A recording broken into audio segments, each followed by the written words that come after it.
Hello guys, it's Elmer, your fire protection guy. Welcome again to this channel.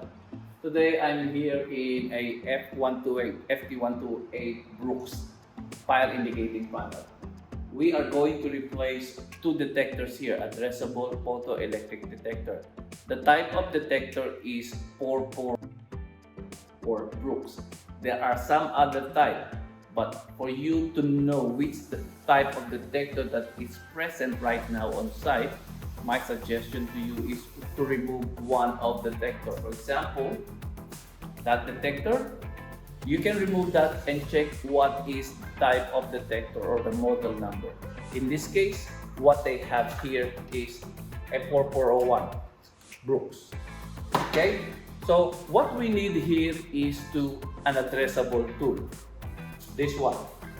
Okay, we're going to address that detector to suit what detector number or address that we are going to replace. In this case, let's zoom in. The detector is number 46, which I disabled a week ago.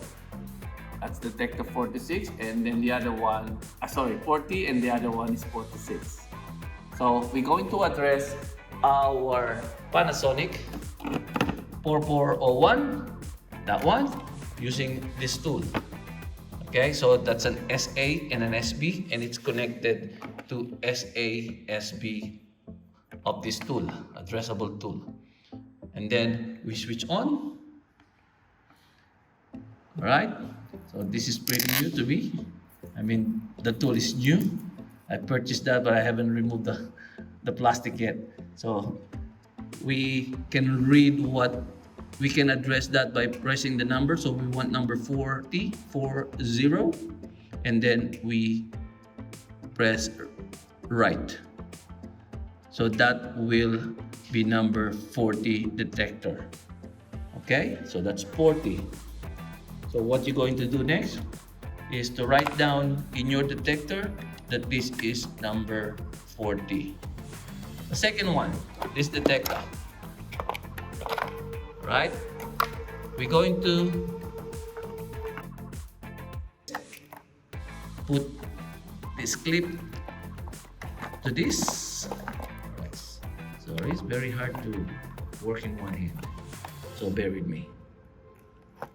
All right, sorry. So I got that one, and using our tool, let's switch it on, and then let's read what's in it. Read. So the detector has no address. Okay, and then we're going to type 46, that's the detector address, and then write. So it's writing the detector address for this.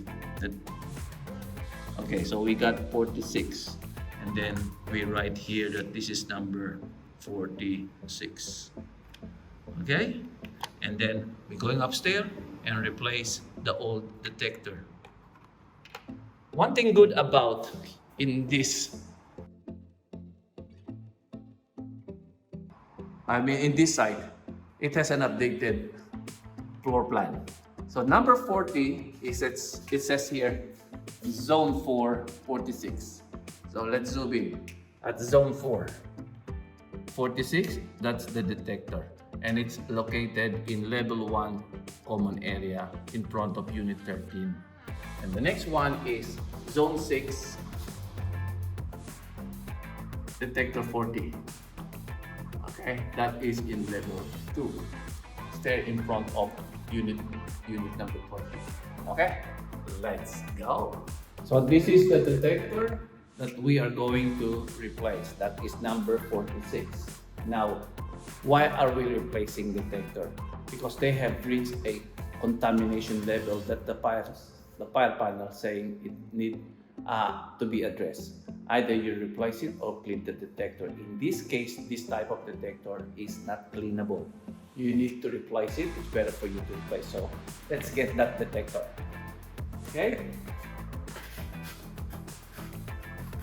All right. One thing you notice that this detector is located in an open window, and if we zoom into this detector, that's detector 46.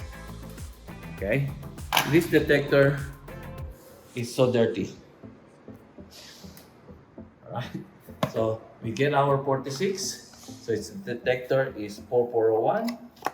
We get our 46 and put a new one in. Alright, that's our detector. Zoom in again. That's the base.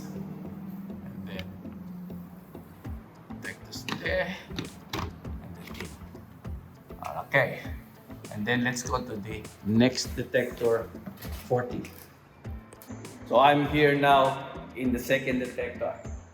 This detector have go off or went on alarm. I think it's already 3 times. So we need to replace that. There's no way we're going to clean this type of detector. Let's remove that. Detector number 40. Okay, I'm going to put the new one. Okay, it clicks by itself. Actually, you don't need to look the exact slots. You just do it around and then it clicks itself and it looks for the proper slots and then that's it. It's done. Okay, now what we're going to do next is what we do next is to look around.